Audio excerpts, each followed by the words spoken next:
talking to you. I don't like my tongue. Well, I was about 10 years old during the Big Depression, and I remember that because we would pass through the little city of Graham, and there were little tents there, people living in tents, and I felt so bad about that. My father was a pharmaceutical chemist and plant manager for Dr. Scholl's in Chicago. And one day he was called in about 1933 and said, "Our nephew needs a job, so you're fired." And he was out of work for almost 7 years. There was no work. I had two brothers at the house. My father was a sickly person, so he didn't work except for the times we went out to do labor work. My older brother joined what there was they used to call it the WPA. It was, I think it was President Roosevelt that brought that up for people that were not educated and needed work. My mother was very religious, and she prayed a lot, and she was a very good cook, and my dad always earned a living for the family, and there were 5 of us girls.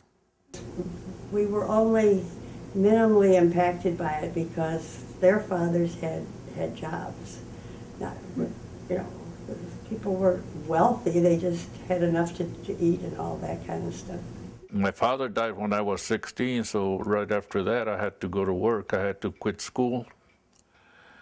My mother died 9 months after he did. As soon as I got out of high school, I went to work, and I worked in the diamond walnut factory it was seasonal, and I think I worked about 2 years. But I also didn't have the money to go to college, and I earned my own tuition by working at this department store.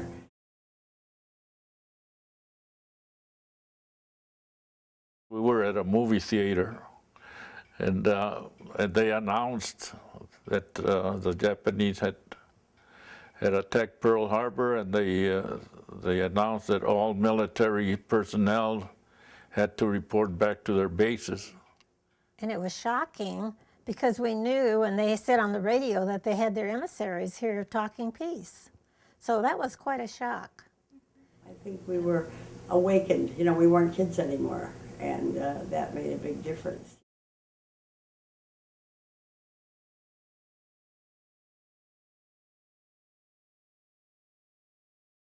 We were in Japan, the Philippines. We were taking training. We were all kinds of landing barges, different boats and everything.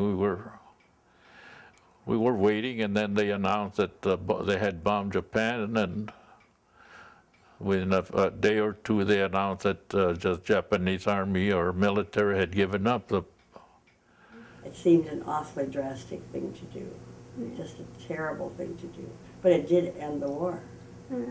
And they say it saved a lot of lives.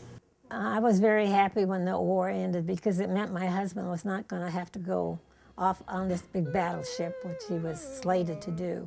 Then they were happy, and everybody was happy that there was no more war, and everybody was starting to go home.